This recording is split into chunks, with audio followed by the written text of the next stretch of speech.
It's Brian Preston, the money guy. Cashback versus travel. I don't know if this is like cats versus dogs, but it's definitely there's two households There's two here. camps for sure. So Carter, give us an overview of cashback versus travel cards. So as the name suggests, cashback cards purely give you cashback, and that can be in the form of a statement credit or cash, or in some instances you can go to the store and they'll give you greenbacks, once a year. So there are places to do that. There's also hybrid cards that are a mix between cashback and travel, and then there's pure travel cards. And the travel cards normally have a point system attached to them. And we can talk about brand loyalty, but those points differ by company and values and things like that. So that's sort of the main differences between those three. Well, what's one better? That's what I really want. If I'm sitting there listening, should I do a cashback card or should I do travel cards? And that's what we'll get into that. But here's one of the things. I think that society is changing in some degrees. I mean, so if you're a young person and you're king of the road, you don't actually fly all over the place. You're doing a lot of road trips. Sure. And then let's think about now when you go and stay someplace, like I'm going on a trip in the next month and a half. We're staying at an Airbnb or a VRBO. Yeah. I mean, it's not like we're staying in a hotel where, where Hilton points are going to be what gets me that place to stay. Right. It feels like things are changing. They are. The way that people purchase their travel is changing. The way the brands that are out there are not necessarily the same stodgy old brands. There's different companies doing different things. So if you're one of these people that you are staying in the Airbnb, the VRBOs, and you don't fly, what's a travel card even going to do for you? Mm-hmm. I mean, in those, it definitely pushes the needle over to the cashback a lot more. So what you're saying is whether a cashback or a rewards card is better for you depends very much on your own personal consumption. Depends on your unique personality and your unique lifestyle, right? What are some reasons people should consider cashback? I mean, travel. And then let's talk about what some of the other things we know the market's changing for travel and the fact that way we do travel, but is there also some changes going on with travel cards? But first, before we pick on travel cards too much, tell us the people that should do travel cards. So if you travel a fair amount, travel cards can be good for you. If you travel for vacations or for business especially, you can get business travel cards and rack up those points. And you can get value out of that where you never have to pay for a Southwest flight or a Delta flight. You can get to that point. But for the majority of us, I think, we don't travel enough to take the time and effort to find the flights available with the travel points. So travel points are also different for different flights, how many seats are left on that plane, how many hotel rooms are left for that night. So the variance in travel can make a huge difference. However, if you are spending lots of money on travel or if you travel a ton, those can be very valuable as opposed to cashback. The two things that came to my mind when we were talking about this, Carter, where travel cards really give you big bang for the buck, is those initial sign-ons. That's right. Are huge. Mm-hmm. I mean, here's the thing with a lot of these travel cards. If you're talking about a hotel card, I know I'm guilty of signing up for one of these travel cards, a hotel card, and I got an entire vacation stay like at Disney World out of this thing. And we've done an episode on that where I used it. So that's a powerful thing. Airline cards. They not only load you up where you have enough to you probably take the whole family of four on a vacation, but then they give you, if you reach certain spending goals, they give you like companion passes and other teas. There's the positives with the travel cards is those initial sign-ons and then those annual bonuses that the sweeteners that they give you.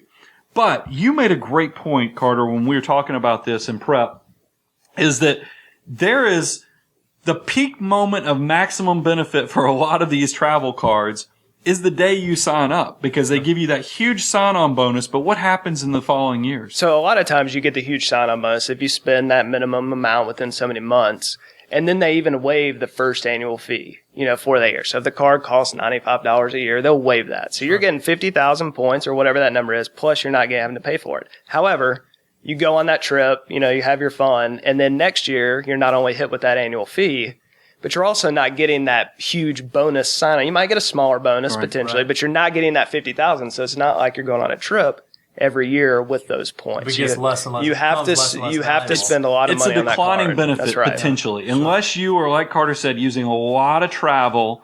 it potentially becomes a very declining benefit because I'm guilty. I have both an airline card and I have a hotel card, and I got that free vacation at Disney the first year on the hotel card. And then we got one trip out of the other one, but we've never had enough travel to where I've gotten the free companion pass.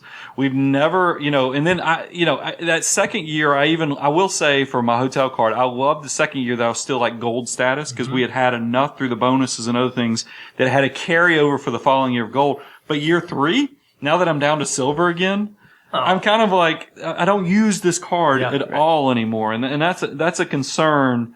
That you might have a declining benefit. So you really need to know if this travel card makes sense. And you also want to be wary about the gimmicks that they provide. So Bo can go out and get a $50,000 bonus point on that Southwest card. Well, he'll spend it up in year 1, and then he'll see Chase is offering the same thing on their side, and he can go get that credit card as well. So you really need to watch out on getting too many credit cards at once. We'll talk about that, but also stacking up those annual fees because that can add up to real money. I think that is the chasing. That's the entire industry is set up in some aspects to load you up with a bunch of different credit cards. And you have to be careful from not only, we talked about credit utilization, we've talked about age of credit, but think about how many hard inquiries you have on your credit card. You're only supposed to have no more than 2 every 2 years. Right. So if you're chasing credit cards to get the maximum benefit, you might be undermining, because you're really not going to do a ton. You don't want to have 15 cards in your wallet. That's right. In your wallet. So it just doesn't make sense. And to tell us some things that have actually been going on within the travel industry of what they're doing that has kind of diminished its value a little bit more too. So we all know that a lot of people are playing this credit card game, right? They're signing up for wallets of credit cards, and they're utilizing the points that are available to have discounts on travel. And so, to some extremes, people are traveling around the world for something crazy like a couple $100, first class, all those kind of things. Well, the airlines and the hotels are catching on to that. Right. So what they have been doing consistently over the past few years is devaluing their point system. So your hotel chains, your airlines, they all have the different point systems. Well, they get to determine how they value those points.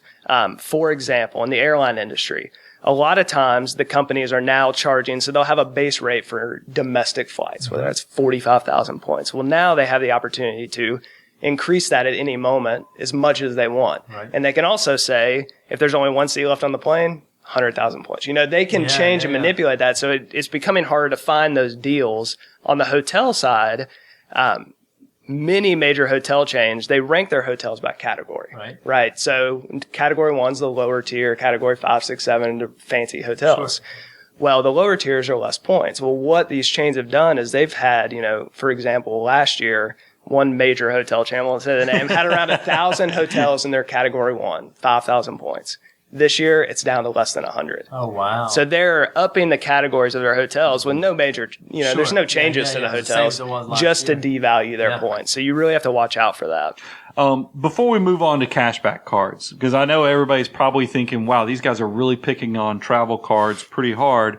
You had a point system where you said this is how you can tell if it makes sense, like on a flight, if you should pay cash or versus use reward dollars for the flight. What was some guidance on that? It takes a little bit of research. Mm-hmm. So depending on which credit card you have or which airline you're flying on, you want to take the points and divide them into the dollar amount that it would actually cost to fly into that. So however many points it takes to make that flight and however many dollars. And you need to decide for yourself if that value, 2%, 3% for each point, is worth, the effort that it is to use those points. I know you were talking about that pre-show as well, about you using points. Yeah, I mean, it is one of those things where I think that if you can stack stuff up, and here's the key thing, because I think let's go ahead and throw some cold water on these travel cards. I'm just going to go ahead and say it, and it's our show, so we can be, and plus I love dialogue, so maybe some listeners will leave us some comments on YouTube or something, is that your cashback cards bear a lot of the same similarities of ability to be turned into travel cards. Right. Whereas travel cards don't turn into cash cards. Mm-hmm. So what I mean by that is that you have the option, if you build up enough rewards with a cash card, that you can say, do I want to take the cash that these have earned, typically, hopefully 2%, is kind of the baseline of what you're trying to get. Or is there a way I can transfer this to redeem it within the credit card portal that makes this worth 5%. Right. Or more or something like that. You can do that. The only thing you give up by using your cash back as a travel card is maybe you don't get those annual little sweeteners that the actual airline or the hotel gives you automatically, like the free Wi-Fi or the free newspaper for the hotel or the companion passes if you get so many points. That stuff goes away. But you might find you can still buy your flights at an accelerated rate, even with a cashback, if you just transition them over to the travel side. Whereas, like I said, that travel card doesn't turn into cash. And you find, here's the other thing I will say, is that is ninja shopping skills. I love the gamesmanship you can do, and travel is one of the easiest ways to get discounts because all the travel sites, whether it's Priceline or each of the hotel chains and so forth, usually have something like a 3%, maybe even greater 8% on sometimes when they're running specials, cashback options that you can get through the portals as well as the bonus points if you bought through the credit card portal. So that's why that cashback monitor is such a powerful thing, is that if you're using points, and as Carter said, they're diminishing the value of those points, you might be giving up something there. So that's why I really lean heavily on the cashback cards. I mean, I really like the cashback cards. Did I miss anything else on talking about, because I know we spent a lot on travel and then we come in and we drop a hammer on it and say, I think the majority of people would probably benefit from a cashback. Is there any points that we should probably add on that, Carter? No, and I think one of the keys is when you say travel card, most of the cards are branded to a specific travel company, Southwest, Marriott, different hotel chains, places like that. The cashback cards are mostly independent, your Visas and your Chases and those type of things. You can get the travel / cashback hybrid cards when you go to a Visa, Chase, Discover type company. So I wanted to make that clarification that travel cards normally are the hotel, the chain cards. The brand specific. Right, that's right. Sure. And that's because also what I like about the cashback being turned into the bonuses, if you want to go on a cruise, guess what? There's options out there in these credit card portals. If you want to go on a flight, if you're going on a all-inclusive, if you're going to Disney, there are options on all these different things. Whereas when you're brand specific, you're kind of railroaded into one line of thought.